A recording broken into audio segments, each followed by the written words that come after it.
What's up, Roxstars? It's Rox, and I'm coming to you today with a review for Love and Hip Hop Miami Season 2, Episode 3. So let's get to it, shall we? Alright, you guys, so the show opens with Bobby Lights shooting his video for his new hit single, Bang Bang. And Bobby says that his only mission in life right now is to get signed to a label. Now, he got Miami Tip there, and he got Bucky in her hair. I said, oh, Bucky in her hair done made it to the scene, baby. She done stepped it up. Her wig looked nice. At least I don't remember it looking crazy. But Tip and Bucky in her hair, you know, those are his close friends. And Bucky in her hair is Shay. Okay, we call her Bucky in her hair because she used to be Bucky on Flavor Flav's show. And then we say and her hairs because she always has some fucking ridiculous hair. So she's just always been Bucky in her hair, endearingly to my heart. I don't even feel right calling the girl Shay. That's Bucky in her hair, okay? Just letting y'all know. So Bobby is telling about the whole confrontation between, you know, him and Prince and Jojo. And Miami Tip was like, I done already told you, you need to leave them fake ass people alone. Okay, talking about Jojo. And Bucky in her hair called her an angry bird. She's like, don't she look like a bird with that beak? That shit was kind of funny.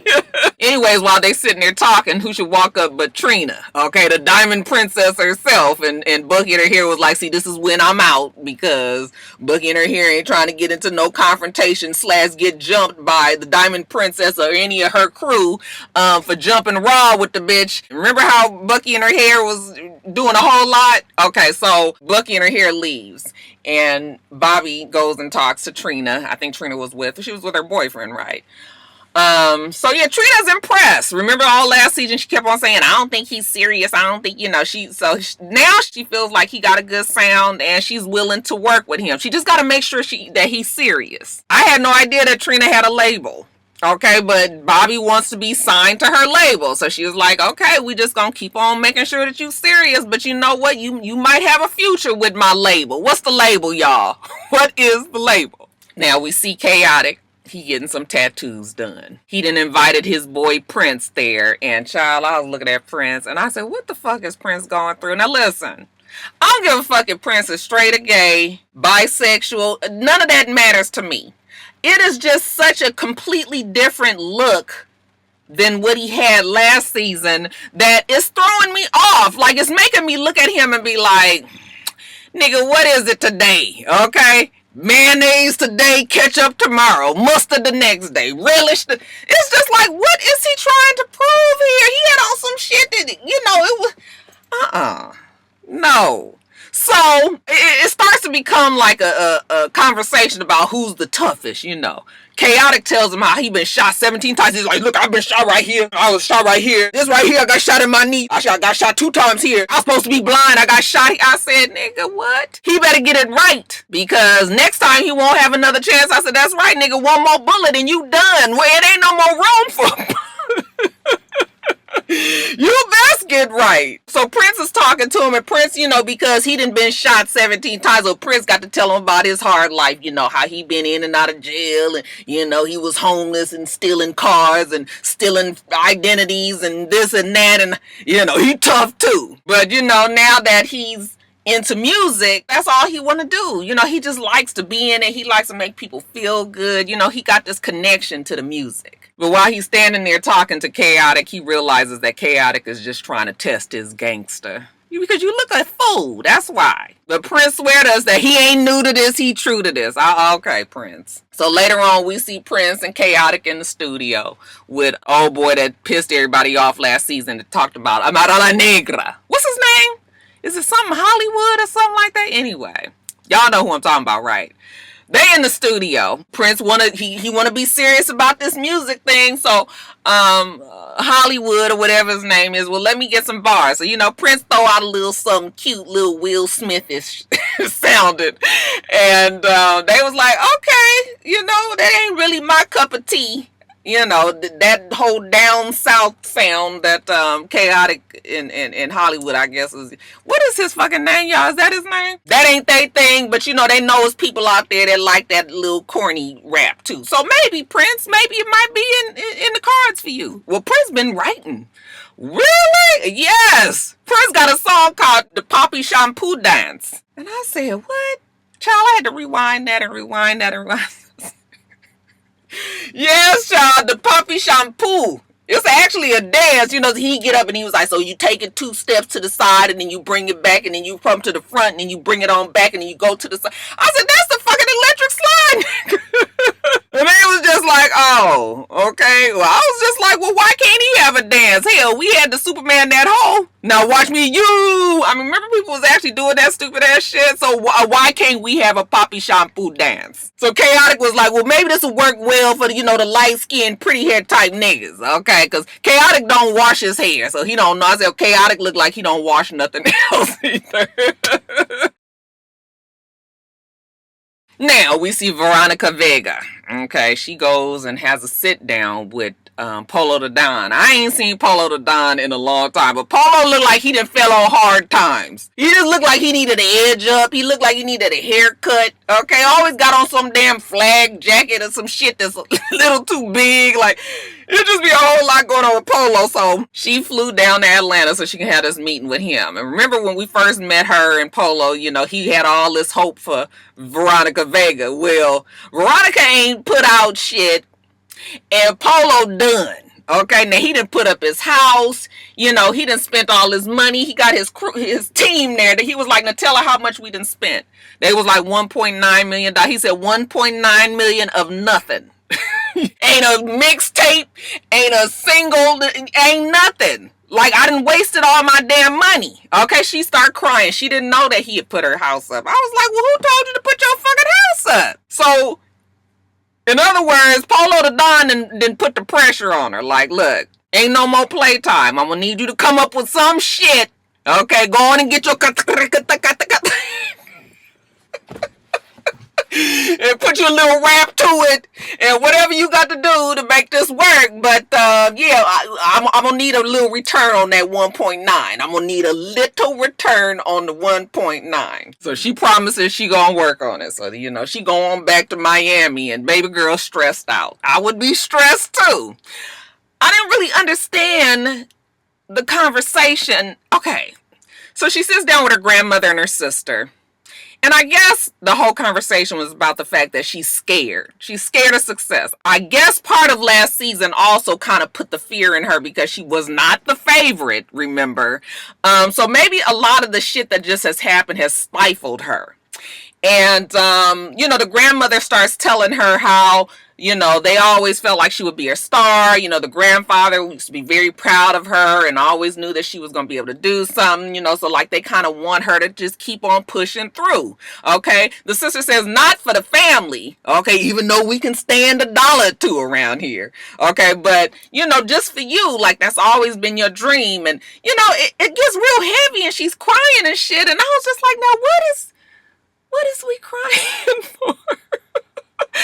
Oh, so I get, y'all explain the conversation. Was it about her just being fearful of just being successful and just not knowing what to do? You know, Granny tells her, you are a star. It's going to be fine. Poppy is up there in heaven. He's looking down on you and he's watching over you and he knows you can do it. You know, you could just believe it yourself and go out there and do it. I said, what Poppy think about her saying that she black?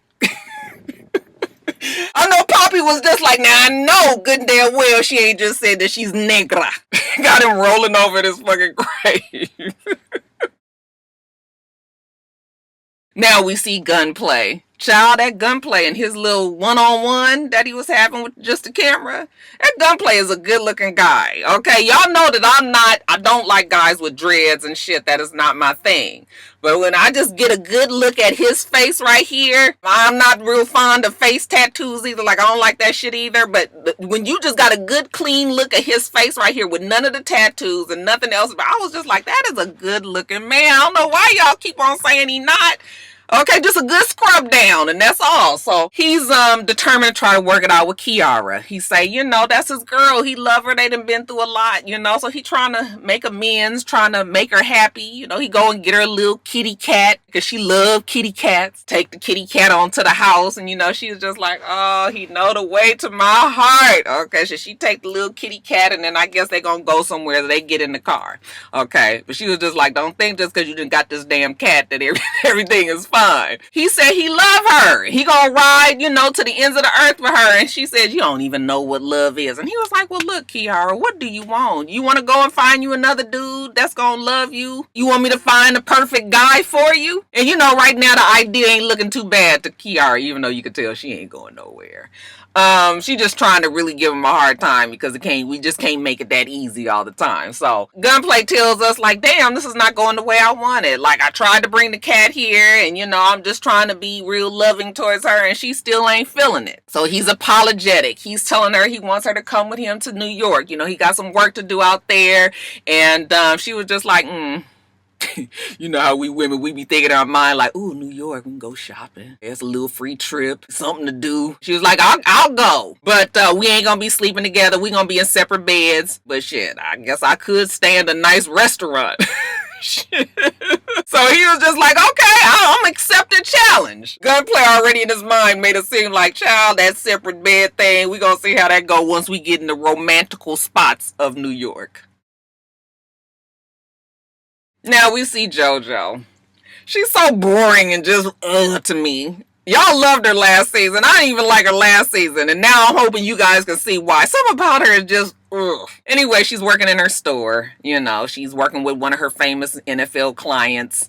And she's just telling us how shit has been real tough because, you know, her dad dropped her after she chose her mom. So she's been, you know, on the grind, working hard just to keep everything afloat. I don't know why mama can't do something. Shit, mama's still young enough to really get out there and make it happen. Speaking of mama, she come in. So she get to telling the mama about the confrontation with Bobby Lights and Prince. Okay, then she even get to telling her about the confrontation with Amarala Negra and the Woo Woo girl, talking about Jessie Woo. And the mom was like, oh my God, there's always so much drama. Well, the drama is because Jessie Woo Woo and Amara La Negra have the same manager, Alvin. The mama feels like Alvin is a really nice guy and that's who Jojo should be trying to be, you know, dating. Jojo was like, Mom, I'm seeing Pleasure P. And she was like, Pleasure P ain't where it's at. Pleasure P is going to give you a whole lot of heartache. And Jojo was like, well, we still new. We still trying to get to know each other. Let us do this and see where it goes. That is the most unbelievable relationship. She does not strike me as the type of Latina girl that would date a black guy. I'm sorry. It doesn't seem like it. May be so, but it doesn't feel authentic to me. So anyway, we see her with Pleasure P. And they having some problems. Jojo says that she stood him up a few times, so now he don't want to fuck with her. But she trying to explain to him how she just been kind of messed up lately. You know, the daddy dropped her. I said, girl, how many times you gonna sing that song? And she also got other things going on. People in her family have died. You know, she just been really distracted. All right, so she kind of distanced herself. And he was just like, well, even though all that is going on, that don't mean that you're supposed to just stop talking to me. And she was like, well, I just told you what happened. Like, you gonna just flake out on me? Yeah, that's usually how it works, Jojo. Like, you don't talk to somebody, they stop talking to you, so then you can't talk to them no more. So Pleasure P tells us, well, you know, I was being petty and I wanted to hurt you the same way that I was feeling hurt because, you know, you wouldn't reach back out. And she was like, well, that's not good. So I guess she can do it, but he can't. Child, I was so tired of this conversation. She tell him how even the mama don't really trust her. But fuck, he ain't dating the mama, so that don't really matter. But she's saying how she just wants to be herself with him and she wants to have a good time with him and she promises that she won't do it again. When she sat on his lap and she was hugging him, I was just like, it don't feel real, you guys. Now we see Jessie Woo. She is doing her little stand-up out there in Miami. She still wants to continue being a comedian. She has Trina there, and she has Miami Tip there just to support. What is Miami Tip on the show for? I mean, I like Miami Tip. I'm cool with her, but I'm still not understanding what she's on the show for. Mona, could you let us know? Get back to us. So when Jessie comes off of the stage, she goes and sits down with him and she's just telling him how she's glad she's back in Miami and everything, but she also is trying to sing. Okay, Trina didn't even know she's saying, oh yeah, girl, I got the pipes as well. Miami Tip says to Trina, like, I heard you've been trying to help your cousin out, old Bobby. And Trina says, yeah, I am. You know, I think he's pretty dope. I just want to make sure that he's serious. Somehow the subject of Jojo comes up and Miami is just telling them how she about sick of her. And that's when Jessie Woo get to telling them about the fight that she had with Jojo Anima de la Negra, you know how she just couldn't control herself. She was just throwing bottles and shit. And it was all because of Julian, the manager. Okay, and that's when Trina was like, yeah, Julian got some shit with him. And he been off his game a lot lately too. So, you know, Julian gonna be a problem later on. But, you know, we got other things, other fish to fry right now. Trina don't want to hear it because Trina ain't about the bullshit. She ain't trying to be in no fights with nobody. She don't want to hear it. But she tells them how Bucky in her hair wants to sit down and talk to her because this is my city. Okay, this 305. Is that y'all area code down there in Miami, Roxstars? This 305 all day, every day. This is my city, bitch. Don't think you gonna be out here with all that shit and don't get with the Diamond Princess. So, yeah, Bucky and her hair, she had better try to make that meeting happen. So we see Bucky and her hair sit down with Trina. And this is just basically for her to apologize for acting a fucking fool last season towards Joy. Okay, now Joy is Trick Daddy's wife, and Joy is authentic 305 as well. Is that y'all area code? And yeah, you're not going to be acting no fool from Atlanta down here in Miami and think you're going to be able to roll like that. So Bucky in her hair realizes that. So this is her, you know, her kowtow moment. Trina was just like, yeah, because all I'm saying is that, you know, it would have been better if you would have pulled her to the side. And Bucky in her hair says, yeah, but you know, everything just got so out of hand so fast. Like it was never a chance for me to do that. All right, but Bucky in her hair tries to let Trina know that the reason why she was already side-eyeing Joy is because Pleasure P had already kind of put it in her mind that she was doing something with Joy. All right, so she was a little leery.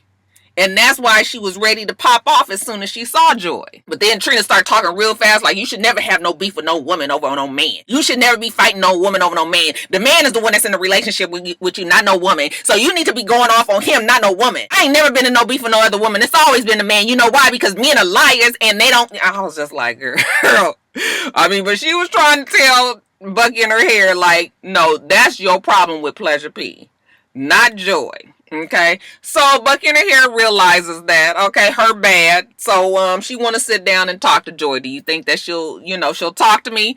And Trina says, well, I'm gonna see what I can do. I'm gonna see if I can make it happen. Well, Trina does make it happen. They all meet. Trina, Bucky in her hair, and Joy. Honey, Joy come, and Joy is on 10,000 already. Joy don't see it for Bucky in her hair. She ain't trying to be nice. When she walk up to Bucky in her hair, you know, Bucky in her hair kind of sitting back like, what's up, Joy? Joy was like, I ain't got shit to say to you. Okay, bitch. And immediately Bucky in her hair was like, now see, why you coming at me like this? And she was like, because, bitch, you tried to scalp me. And Bucky in her hair is trying to explain to her the reason why they was fighting is because of the shit that Pleasure P said. And she was like, you know what, bitch, it don't even matter, bitch, because he didn't say nothing like that, bitch. Everything was bitch, bitch, bitch, bitch. I said, now, okay. Now, y'all know I don't roll with Bucky in her hair too much like that. Like, I don't hate her, but Bucky is not my favorite by any means. Okay? But yeah, we ain't gonna be too many more of these bitches. Alright. Now, I don't know any woman that could just sit there and just keep on being disrespected when you trying to apologize and this motherfucker ain't even trying to meet you a fourth of the way. You ain't got to keep calling me no goddamn bitches, okay? Tell your mama she a bitch. Fuck. So Joy, I was just like, why are you so hyped up? Even Trina was trying to calm her down, like, okay, Joy, listen. Well, Joy was like, no, he didn't say that, and he didn't do this, and, you know, I don't see no problem with me telling him that I saw you somewhere. And Bucky in her hair was like, you don't see how that could be an issue. No, because I tell my friends all the time, like, if I see my friends and I see they do with somebody, like, it's don't never be no problem. I said... And of course, all these bitches thrown in there. I said, Joy, I'm gonna need you to calm it down because, yeah, I can understand how you would be upset about what happened, but why you this mad still? Maybe she just really had to represent the 305. Is that the area code? Maybe she had to keep on representing, but I was just like, oh, no. Calm down, Joy.